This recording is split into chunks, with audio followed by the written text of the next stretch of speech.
you have the coach and you have all these people on a team that have different gifts, and how can we utilize and how can we maximize those gifts? And it starts with getting to know the people and putting them in the right spot. So putting people in those roles to be successful, which helps the whole organization, which helps the whole family thrive. Welcome to the Imperfectly Empowered podcast with DIY healthy lifestyle blogger, Ahna Fulmer. Empowering you to transform your life, one imperfect day at a time. Hello, and welcome back to another episode of the Imperfectly Empowered podcast. I am your host, Ahna Fulmer. Today, it is my pleasure to introduce you to Dr. Zac Bauermaster. Zac has a doctorate in educational leadership. He is a speaker and an author and is passionate about inspiring others to become confident leaders with his unique approach. He also happens to be my children's school principal. Welcome, educational thought leader, Dr. Zac Bauermaster. Well, Zac, welcome to the podcast. Thank you, Ahna. Glad to be here. It's fun to have you here. My kids when they saw your book, they're like, is that our principal? I said, yeah, he's going to come onto the podcast. And I said, they were impressed. Yeah, that's very good. I'm excited for another school year. I'm excited to see them. And we have a third Fulmer joining us this year. We do have a third Fulmer. Watch out, world. Yeah, she's the one who may, of my three children, end up in your office. All right. Looking forward to it, though. Yeah. So I always have to ask this question because I love when we have educators come on here. You're the second principal that I've had on. Were you the kid that was sent to the principal's office? Were you ever in the principal's office? Did you ever imagine you would become the principal? That's a great question. I was never the kid that was sent to the principal's office. Yeah.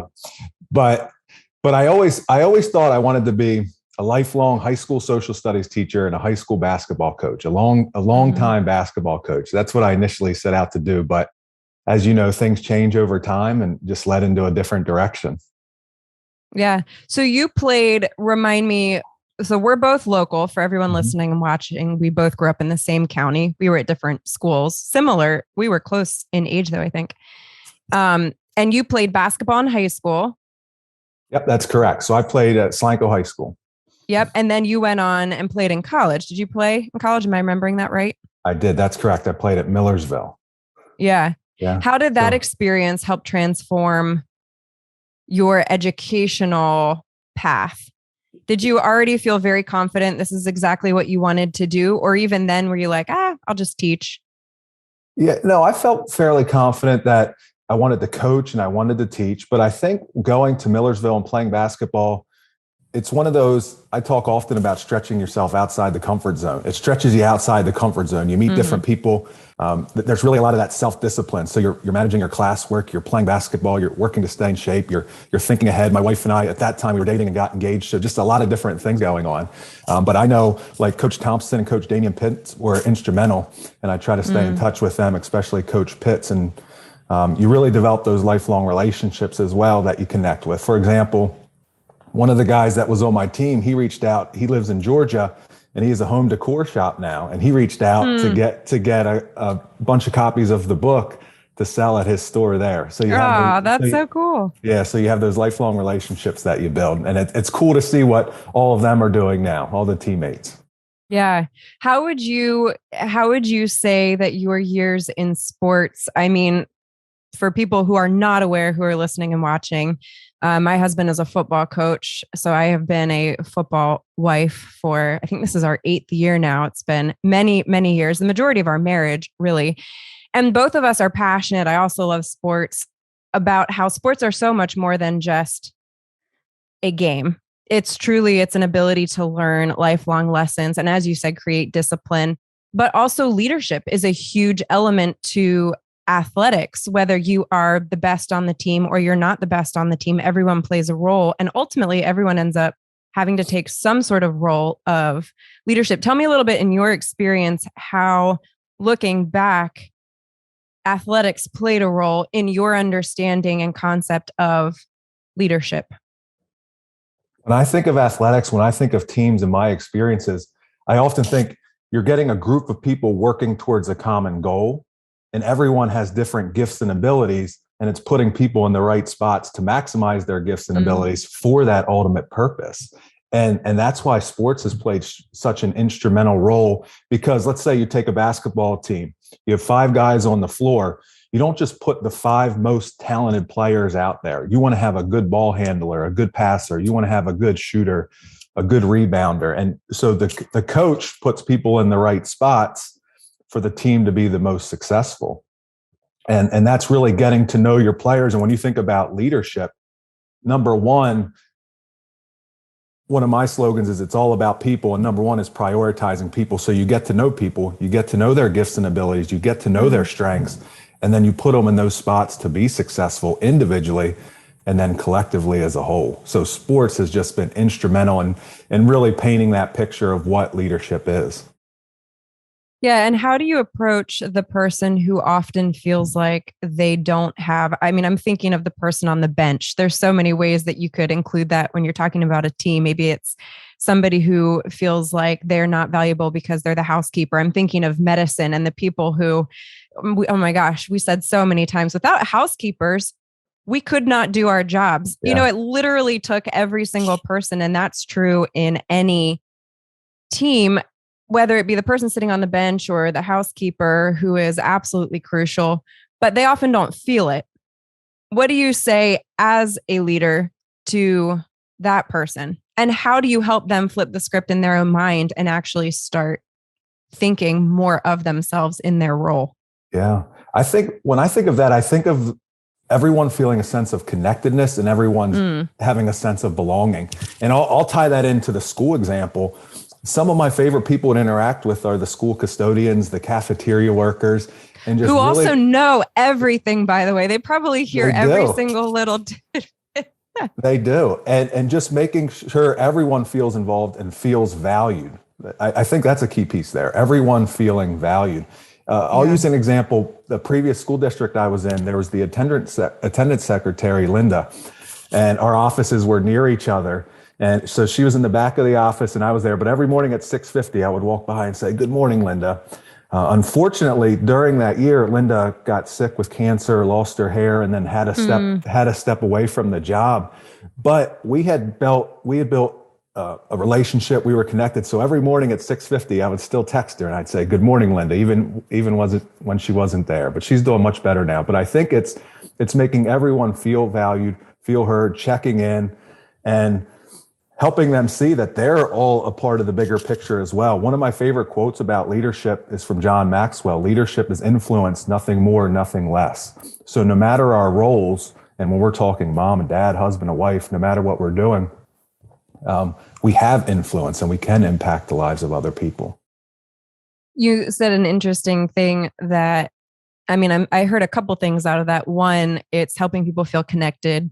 2, it's making them feel valued. But you also said a third point that I think contributes to the first 2 is that you want to make sure they feel heard. And I think that is one of the key pieces that I have learned in my life. I think it's why people even love doing podcast interviews, because it's this sense that it's an exclusive opportunity to be heard and share your story. And in my experience, I think that has been one of the number one pieces of helping teams feel connected, is making sure everyone has had the opportunity to be heard. And anyone can do that. So how do you encourage, if somebody's listening and everyone's part of a team in some way, shape, or form? I've said this a million times on this podcast. Everybody is a leader. If you have anyone that looks up to you in your life, anybody watching you, you're a leader. Everyone's a leader in one way or another.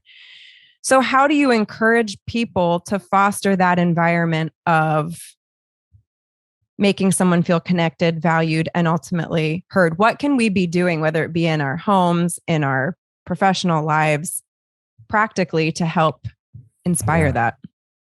I really value, and I struggle at it, but I preach it a lot, being present, being where your feet are. And I also try to prioritize individual one-on-one conversations. I'm not an up in front, rah type of person, but I think that's where you develop those deep connections, when you're having those individual side conversations about people in their lives. So I'm a principal, so I have a lot of conversations with teachers and support staff, custodians, but really getting to know them personally. And they'll say, "All right, hey, this guy," but authentically listen and and really seek to understand. And that when I talk about prioritizing people, when we get to know them, we can then empathize with them. So then we're empathizing with them and we develop that connection. So when they feel like, I always try when I'm talking to people, make them feel very valuable. Like, hey, when he's talking to me, he's making me feel like the most important person in the world.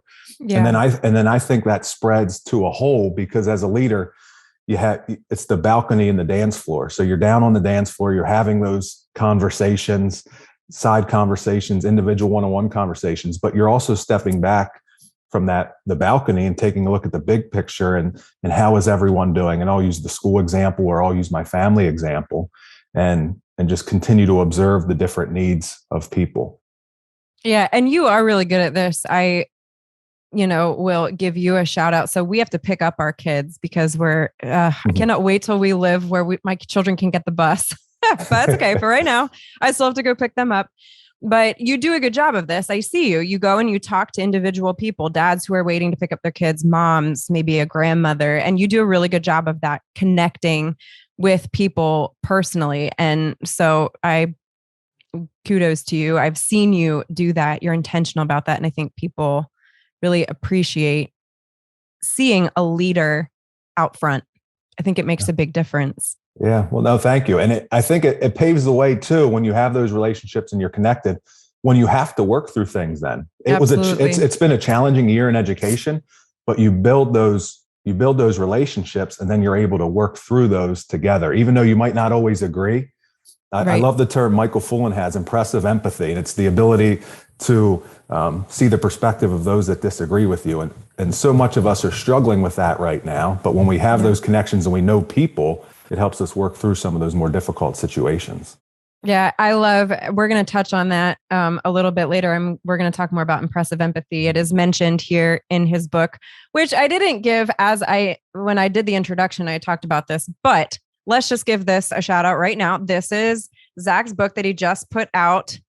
If you have not gotten it, the link will be included in the show notes, of course. Leading with a Humble Heart. If you have not gathered, the secret to confident leadership is humility. We will talk about that even more as we go on. But I want to touch on one other thing that you have addressed. You talked about it in the book. I know that you and I had talked about it before. You address the concept of mental health. And it's something that I really value that you brought this up, because I think it's even harder for men to address it than it is women. Cultural roles also play a part in this conversation, as well as different cultures struggle more than others to be vulnerable about this. But the reality is, I'm reading these statistics here for people listening who don't know. 13% of men will be diagnosed with depression at some point in their lives. 20% will experience an anxiety disorder. Now, this is statistics from people who are actually diagnosed and sought medical attention. So obviously these fall short. You mentioned that several years ago, you battled a significant season of depression and anxiety. Share with us a little bit about that. So to set the stage, raised in just a wonderful family, raised in the church. Parents love Jesus. I say there's never been a day that I haven't known Jesus. Two wonderful sisters. And really my life, I would say, went as planned. I went through school. I played sports. I dated, I had my high school sweetheart who I'm now married to, graduated high school. I went to college. I played basketball. I graduated. I got married, got a teaching job, and we had our first daughter, Olivia, and then we had another daughter, Elliot. And things just went as planned. And then all of a sudden, and I don't really know what it was, but all of a sudden, I describe it as I felt off. Like physically, I started to feel off. Some pain in the chest, some physical symptoms, nausea. And I was trying to do a lot of things. I was coaching, I was teaching, I was trying to be the best husband I could be, best parent. And it got to a sense of like, I couldn't keep up. But these physical symptoms I had, it wasn't like I'm anxious, like, oh, I'm worried about this tomorrow. It was like this out of control feeling like, whoa, what is going on in my mind and what's going on in my body? And I was just fighting to stay strong. And I was like, all right, I sort of kept telling myself to snap out of it. And I would just be exhausted. And I'd be like, am I anxious because I'm exhausted, or am I exhausted because I'm anxious? And it just continued to go on. And as I was battling that, I just became tired. And then I started to lose interest in some of those things I always enjoyed doing. And I was like, what is going on here? And so a lot of mine were the physical symptoms, not feeling well. I would go to the doctor, get my heart checked. I'd run through all these different things to see if there was something wrong with me medically. And it was really a battle of just what's going on, because I'd never experienced anything like that. As I said, I've always gone through the motions and things were going well. But then there was that season of just, I don't know what's happening. And a lot of it, as I said, was physical, and I was trying to keep it inside and trying to fight through it. Mm-hmm. Tell me a little bit about the thought processes.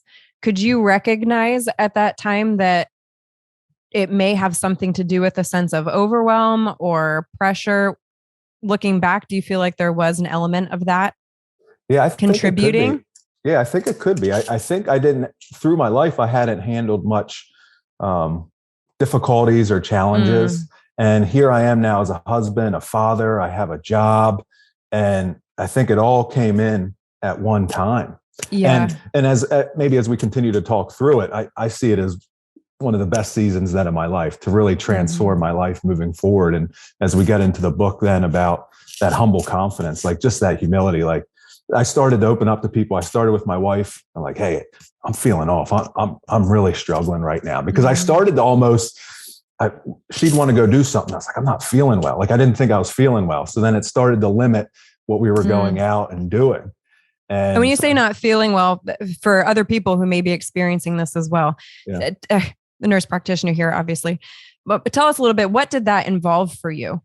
Yeah. Feeling really tired or chest pain, palpitations?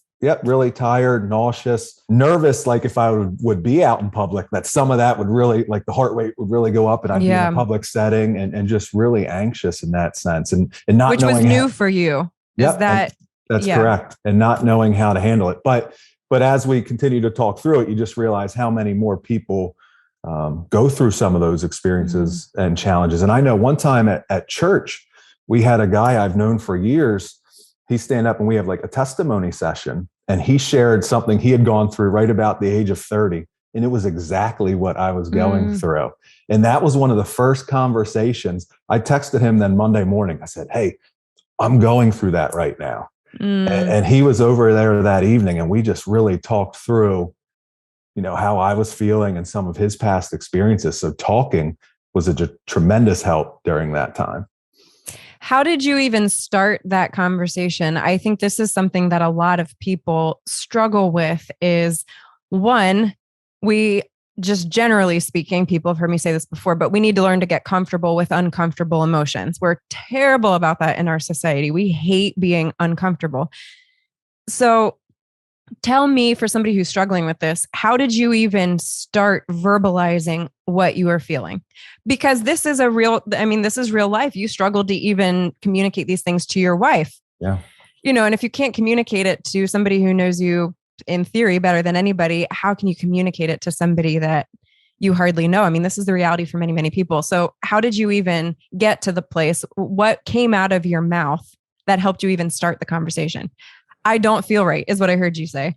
Yeah. So I started with my wife, Carly, and I would say, I just feel off. I'm not feeling right. And I would continue to have that conversation with her. And it got to the point she was great in talking through it. She's like, I think you should open up and share with some other people too. Yeah. And then when I talk about that gentleman from church, he really talked to me about, you need to have an inner circle. And he used the story about when Jesus was praying in the Garden of Gethsemane, he brought people. He was feeling so much sorrow to the point of death that he brought people along with him. And they really said, you need to have people coming along with you during those difficult times. And I do share that in the book as well. So then I started to find like my brother-in-laws, my sisters, my parents, and you get that circle that's with you. And so if you're struggling that one morning, you reach out and just say, hey, I'm struggling. And you know that people are walking alongside you with it. So I think you start to talk to those people closest to you. And that was a tremendous help.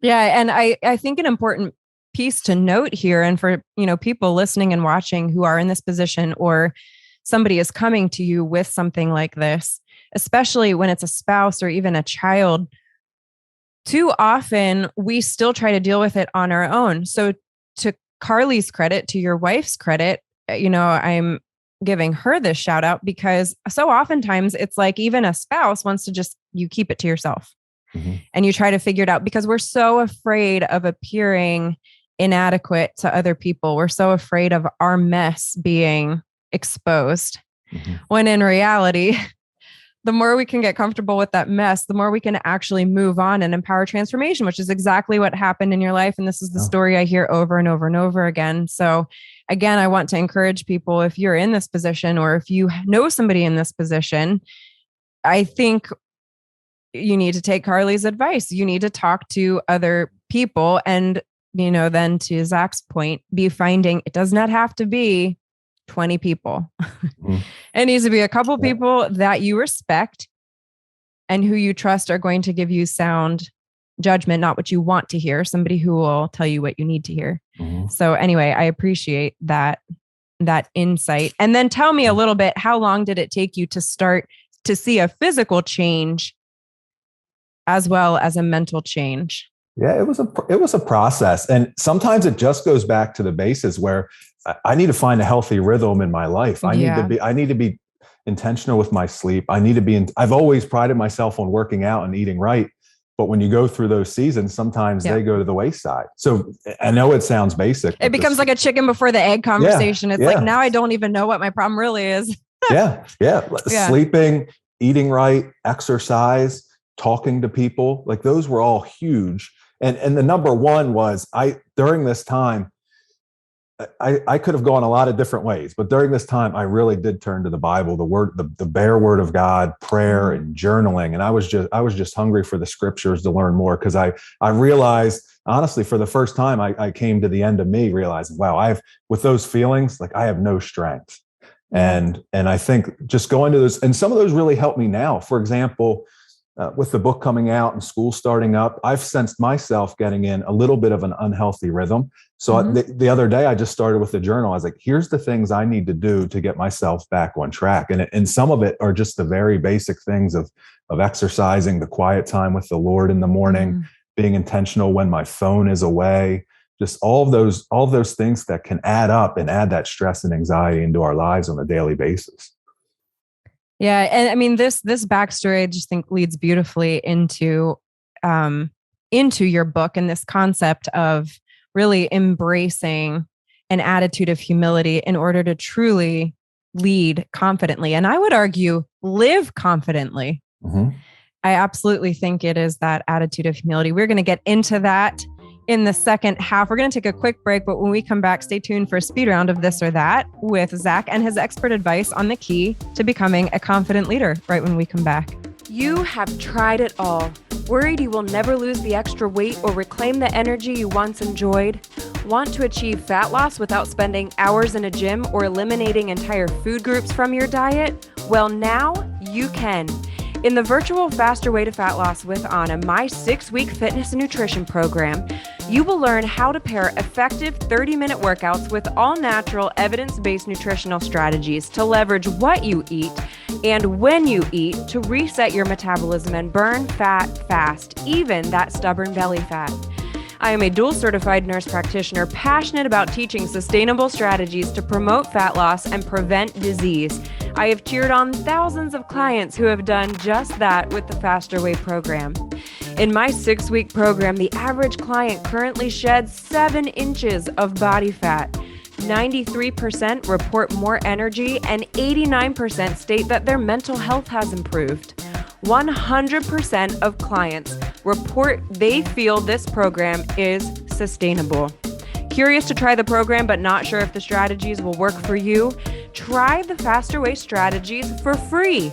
Head to www.hammersandhugs.com and sign up for my free 7-day fat loss accelerator course today and start your own transformation story. All right, we are back here. We are going to play a quick speed round. You're going to get 2 options. No stress. Whichever one comes to mind first. All right. Burger or hot dog? Burger. Where's your favorite burger you've ever had?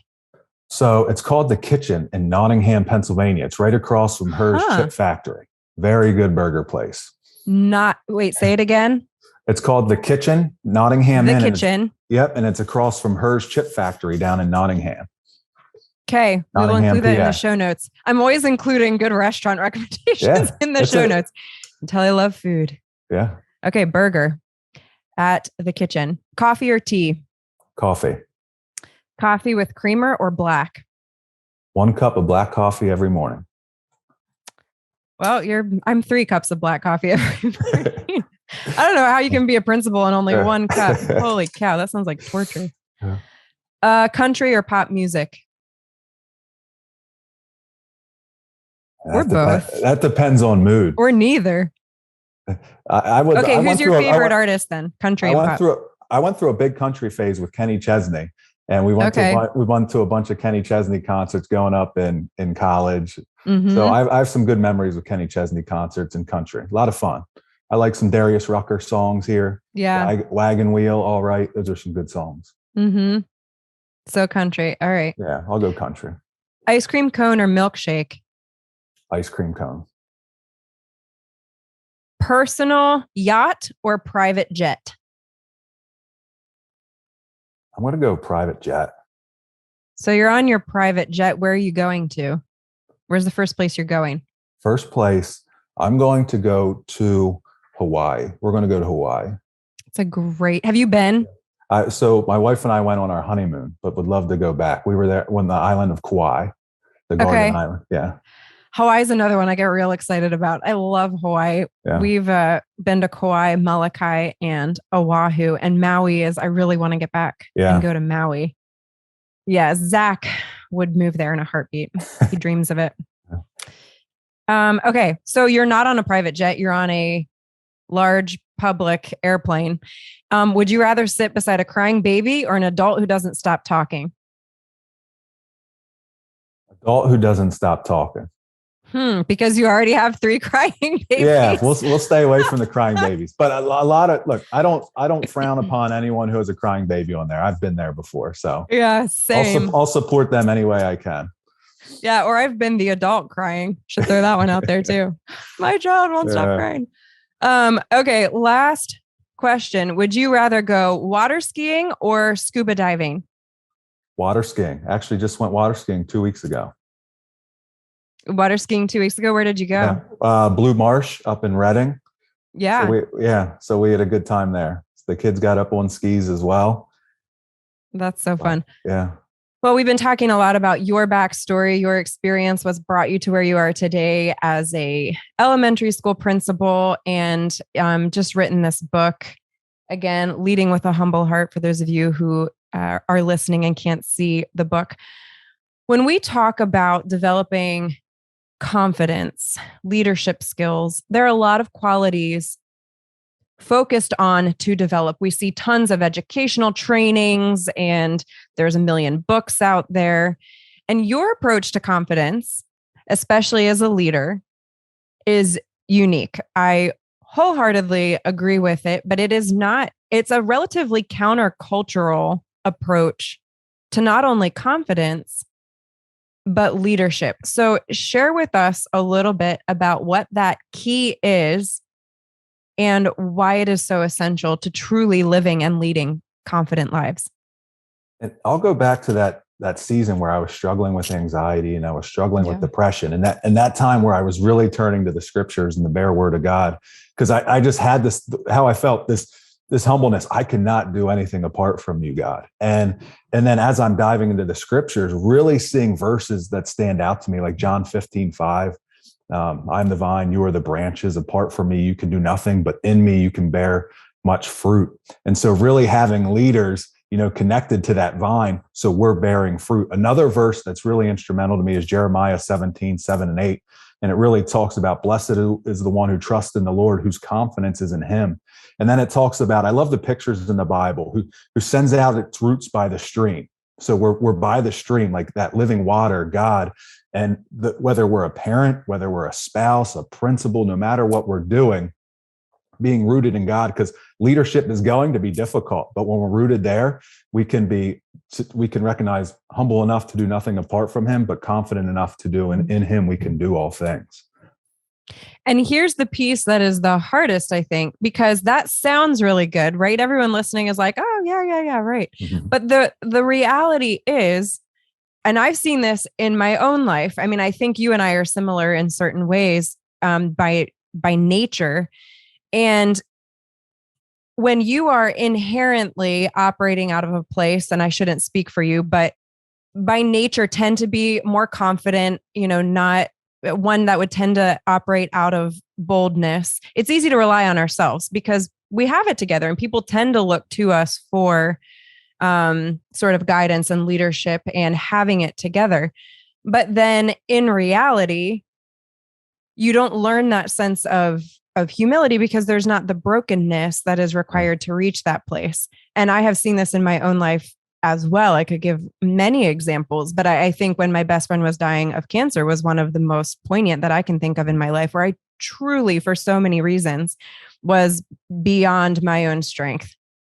And that season of brokenness in my life resulted in the most incredible experiences that I've ever had. But if I wasn't literally sobbing on the floor, I would have never ended up having the experiences that I did. And so my point is, in order to reach this place of humility, you have to be willing to experience brokenness, which is hard.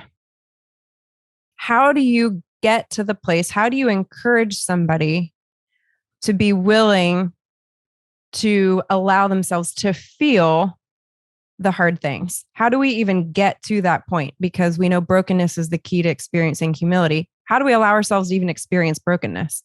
Yeah. When I think of brokenness, I think of how God uses those seasons to really soften our hearts. It's a time of softening our hearts and shaping our hearts for things that are to come. But it is important where we are in prayer and we are in the Bible to face those seasons. And because if we're not, we don't really have anything to stand on. We're on that sinking sand versus standing on the rock. And I think and that's where there's things where we talked a little bit earlier about having people come alongside of us. So having ourselves in a good spot for those times of brokenness, turning upward. And there's a good book I read called The Gift of Disillusionment by Peter Greer. He's the CEO and president of Hope International. But he talked a lot. In life, we go through things, whether we're about to get married or we're going to have kids or we get a new job, and we have this idealism. And we're all excited. We think it's just going to be perfect. But then we hit this season of disillusionment. We're like, whoa, this isn't what I expected. And I think that's part of what I experienced in 2015, 2016. Here I am, I have all these things, but it's not what I expected. And then we have different spots we can turn there. And in the book, they talk about we can turn inward to cynicism, or we can turn upward for enduring hope. And we need to find those spots of the enduring hope. But it is so true, and it's so painful.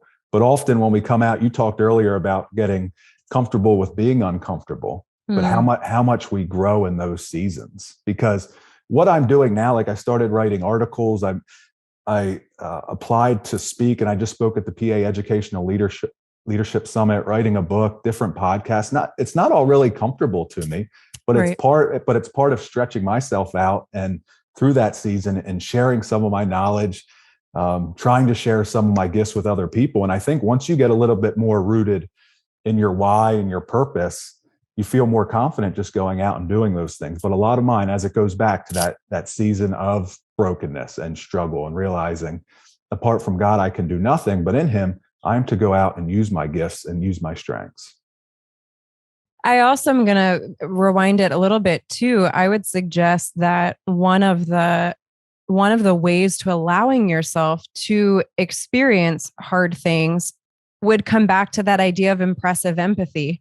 One of the things that we are so prone to do in this culture is we want to simply align ourselves with those who think exactly the way that we think, and ultimately avoid somebody challenging our thought process or our beliefs or where we stand. And in doing that, we really deprive ourselves of the opportunity to hear other people's stories and gain perspective. But I think one of the reasons that we don't do that is because it can be very hard and we want to remain comfortable. So talk to me a little bit about impressive empathy and how it contributes to this idea of humility and then ultimately confidence. Yeah. So that the term impressive empathy, the ability to understand those who disagree with you. A term I love is steadfast, dutifully firm and unwavering. And when I think of impressive empathy, I just think of that whole idea of seeking to understand and listening to others. That's a huge part of my role as a leader, whether as a father, husband, principal, coach, whatever I'm doing, just to be steady and listening. And I talk about, it can be easy to get really high and get really low. And my wife will tell you, and I'm blessed, like my grandfather, my dad, just people that are steady. And I think that's so important in leadership. And not everyone has it, and that's okay. It's okay to have your emotions too.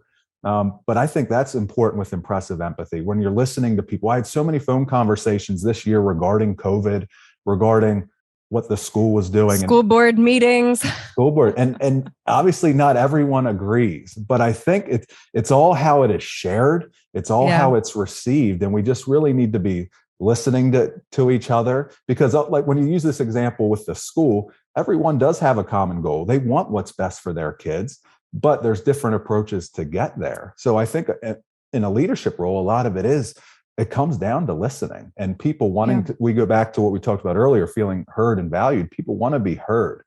So I'll have a lot of phone conversations where I do a lot of listening, but I think that's an approach of humbleness, where it's not, we're just talking and I'm going to shut you down.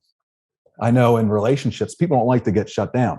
They want to be heard and they want to be able to talk through. And I think that comes from, you must be married. I am. I know not that Carly's training you very well. Well done, Carly. She does. She did tell a story the other day. She was struggling a little bit one day, and she went to pick something up, and like the receptionist there or something sort of shut her down, and it was feisty conversation. Yeah. But it's more of that empathy. You don't know what someone's going through, and we don't want to shut people down right away, because we don't know what they're going through in that particular moment. But you're right. I am married. I'm a work in progress every day. Amen. Being a husband and being a parent, that has taught me selflessness, at least. Yes. Amen. I know Zac and I, for anyone listening who is not aware of, if you're just joining me because you want to hear Dr. Bauermaster, I am married to a Zac. If anyone's like, wait, is she talking about this Zac or the other? I'm also married to a Zac. But yes, Zac and I have talked about that many times. There's nothing more humbling than marriage, where you're like, oh man, this is hard. Yeah. Talk about impressive empathy. I don't care what you have to say. Just do it. Yep. I feel like even though we're married 12 years now, it still gets harder, but in a good way as well. I think it gets harder. I think this is true in leadership again. I mean, the family life is just as much a leadership conversation, parenting especially, and certainly being married. But I think the longer that you're married, almost the harder it gets, because we were just talking about this. It's like now you're comfortable with each other. And then when you have that fight and you have that, it's almost like you have this sense of, oh my gosh, like we're doing this again. Like we've been here before. And I see why couples end up getting divorced right around this time, because you kind of get to that point where you're like, we just can't do this anymore. Like we've had this conversation a million times. Yeah. And if you're not willing to fight for it, it really is. Yeah. That impressive empathy is just gone. Yeah. You're like, forget it. And then you feel like the kids are purposefully trying to pull you apart. Like God put them there to make your marriage even tougher. Yeah. But it's such a work. It's like MTV used to have a show, Boiling Point. They try to make you boil until you say, I can't do it anymore. But it's so important to love our spouse first. And then and our children as well, but really focusing it on our spouses. Yeah. Well, and again, to your point with leadership, I think it is such a relatable example for many people, is that idea of helping to establish the people who are clearly the front leaders in a team. So in this conversation, we're talking, the parents. There has to be some sense of unity, or else the little ones or the people who are not clearly in the front leadership role, they feel that tension and they feel that sense of disconnectedness. So again, if any of you are like, I'm not in a leadership role, listen, if you have anyone watching you, you are in a leadership role. So all of these conversations apply to you. one of the other excellent conversations and points to be made about confidence, especially, Theodore Roosevelt coined this popular phrase, comparison is the thief of joy. You talk a little bit about this in your book, and certainly this is a very poignant reality for many people in terms of confidence. Talk to us a little bit about your experience with comparison, how you overcome it, how you kind of flip the script in your own mind, and how it can inhibit effective leadership and how to change that. I think it's important to know for me, again, this is an area that I'm always a work in progress as well. Right. But, and I think, and that's where we need to empty ourselves of pride. Like I know I every day need to empty myself of pride and just to go forward and do the best I can with the gifts that I've been given. But it's so easy to get caught up in comparing. If you see how another principal's running a school, or this family, they're able to do this and go on this vacation, and just comparing that dad, it's very easy to do. And a lot of us will probably say that we don't do it. And it's even more challenging with social media, where you can go on and you can see everything's doing, like, wow, they did that. They're doing that already. They have this book out. Okay. Yeah. Tell me how a guy compares, because I think this is something that women, a lot of times comparison comes more to, appearances or a home or kids having it together or whatever. Tell me how guys, what is the narrative in a guy's head when he's comparing himself to somebody else? Because I think it's a little different than women.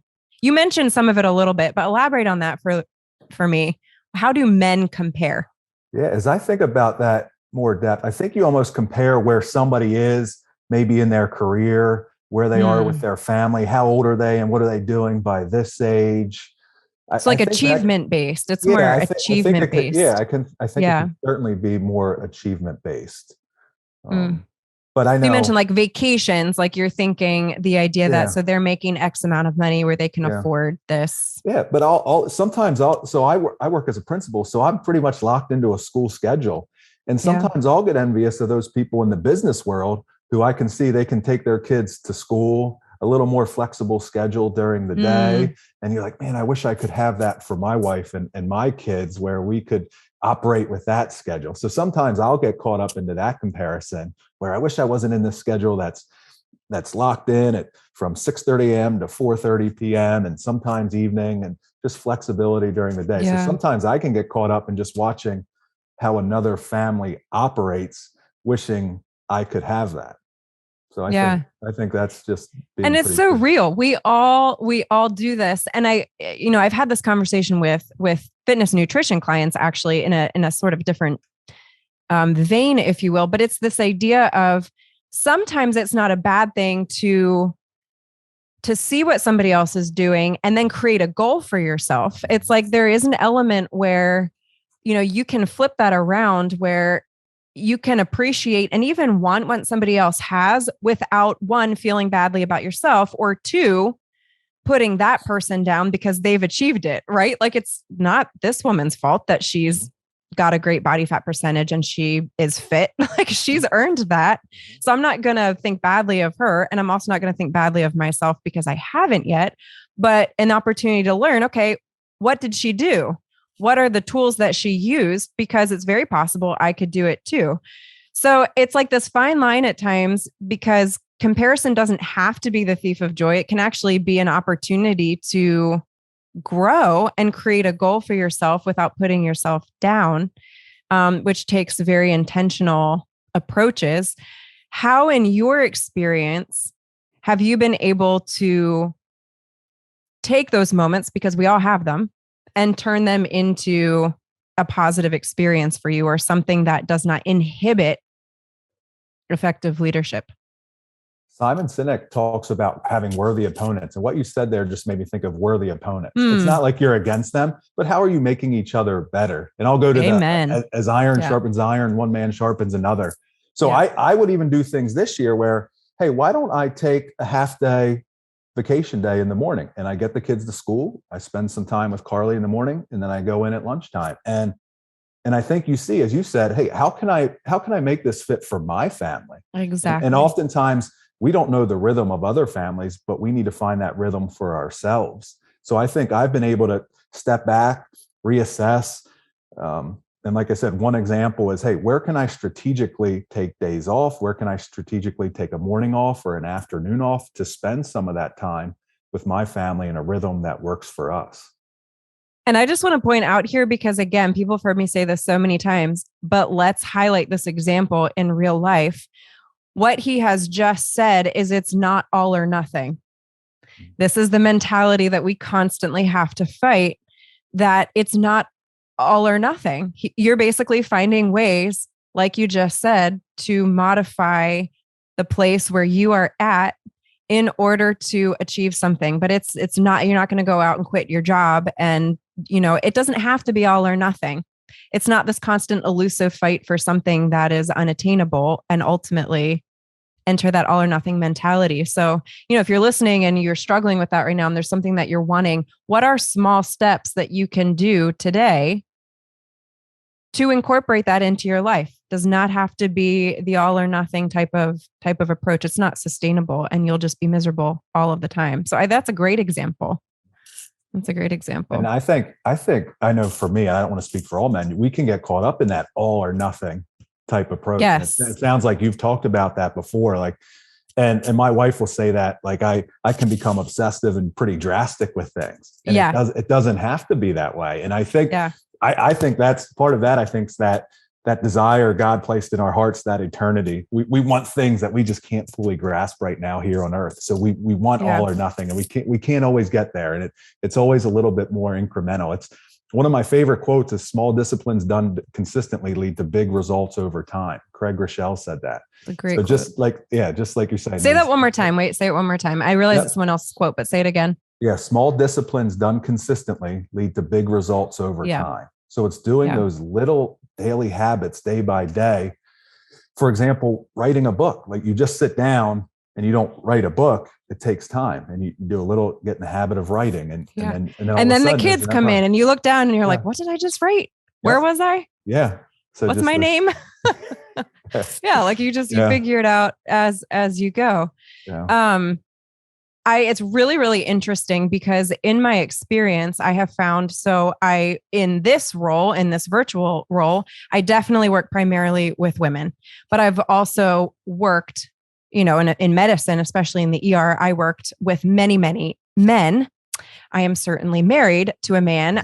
So it's been interesting. And I've had a lot of male fitness nutrition clients as well. And I will say, from my experience, women do struggle with the all or nothing mentality, but they've been nurtured to. It's a societal influence, which is also very fascinating, because I think a lot of that influence comes from high executive men. But by nature, men struggle more with the all or nothing mentality. You kind of said that, it is more inherently ingrained, for whatever reason, in men to go all or nothing, which is where my clients tend to struggle, because they're like all or nothing for 6 weeks, and then they fall off the wagon because they exhaust themselves. They look great after 6 weeks, but then 6 weeks later, they're right back to where they were, if not yo-yoed to the other side. Where women are more willing to pursue a sense of disciplined moderation. So I'll just throw that out there for anyone who's interested in that reality. I do think by nature, men tend to struggle more with all or nothing. Women do, but it's a more nurtured mentality. It's not per se what they naturally are inclined to. So I think that is a great perspective. And one of the other elements to that I want to point out, especially for men in leadership, and you talk about this in your book, is this idea of, in that all or nothing mentality, it's like you have to do everything yourself. Because if you don't, somehow that results in a sense of failure, because you should be able to do it all yourself. Tell me how you fight that mentality with the idea of delegation. I'm all about delegation. As soon as I see someone that can do something better or as well as me, and I can do the things that I'm really passionate about, I'm like, please, I'll happily pay you to do this. Women really struggle with this too.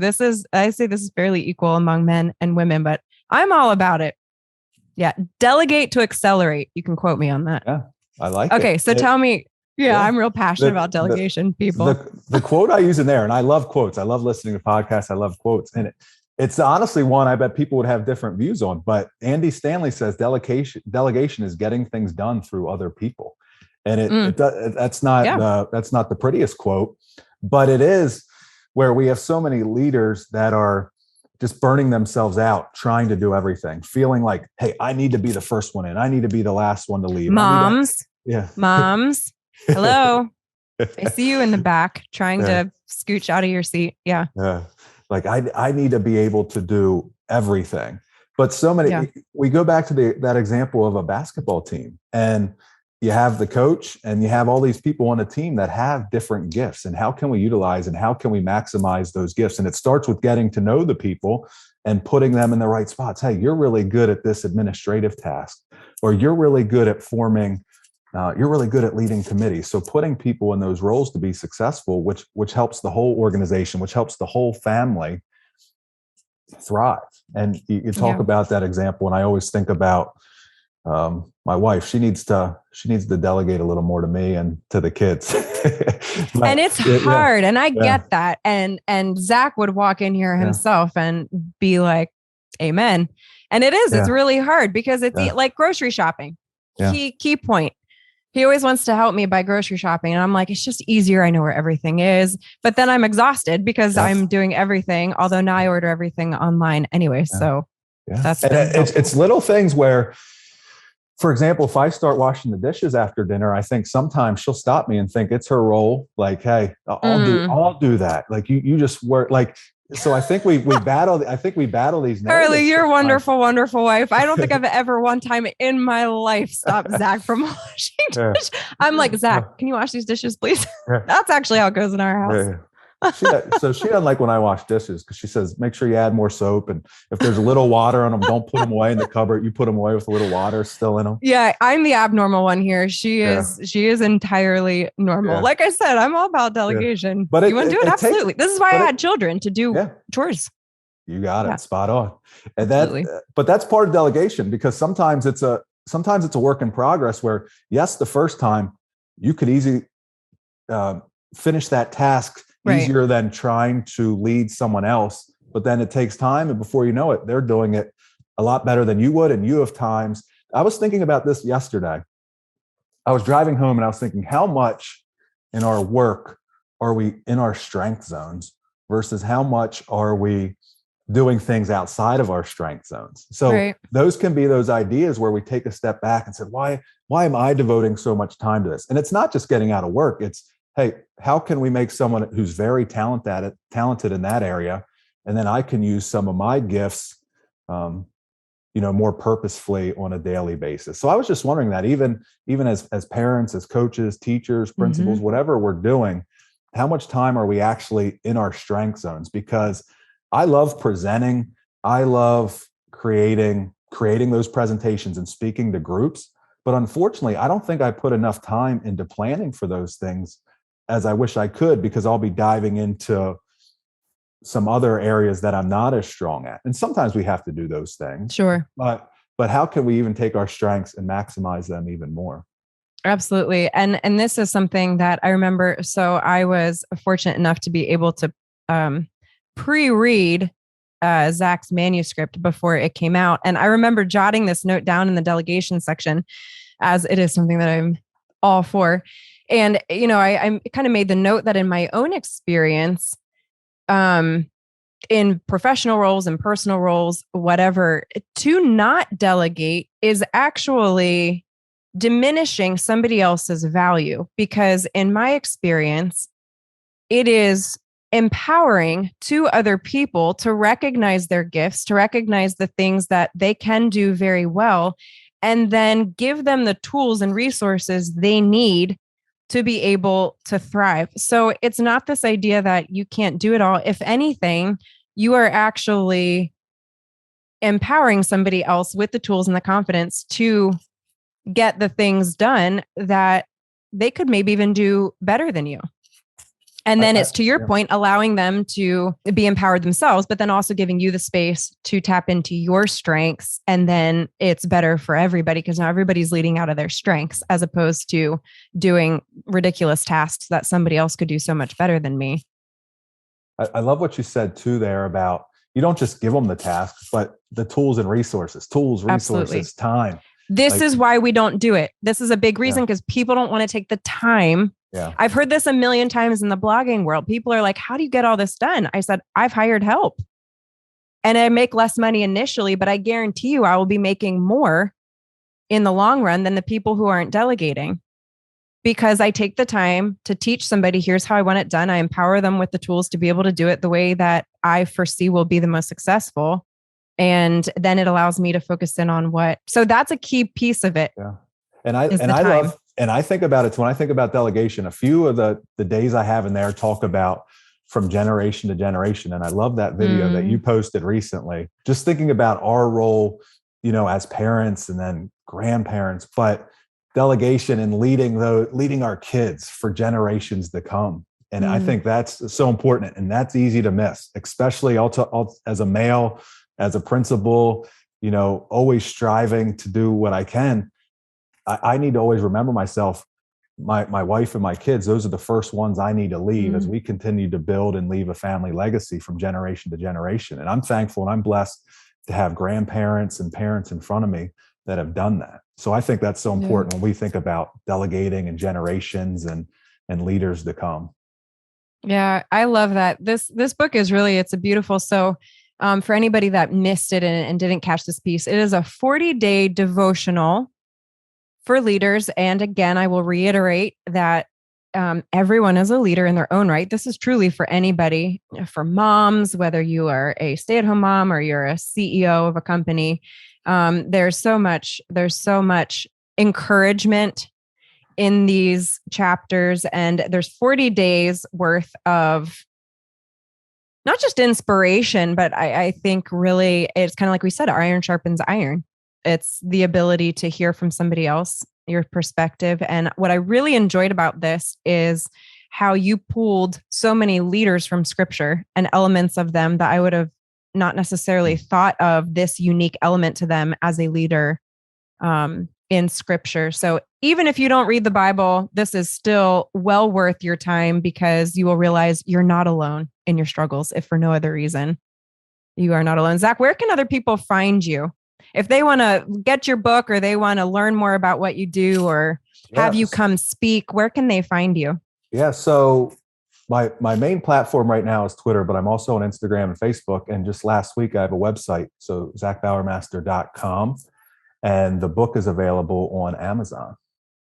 And we will make sure all of those notes are in, all of those links, I should say, are in the show notes. It has been an honor having you. It's so fun. We've loved getting to know your family. We're grateful that you are leading our kids. Lily's coming for you. Watch out. Oh, thank you, Ahna. I'm ready for Lily. I'm ready for all three of them to come back and ready for an exciting school year at Kissel Hill. Well, we're grateful for all of you. Grateful for all of you and what you do for our children. No, thank you very much. I appreciate that.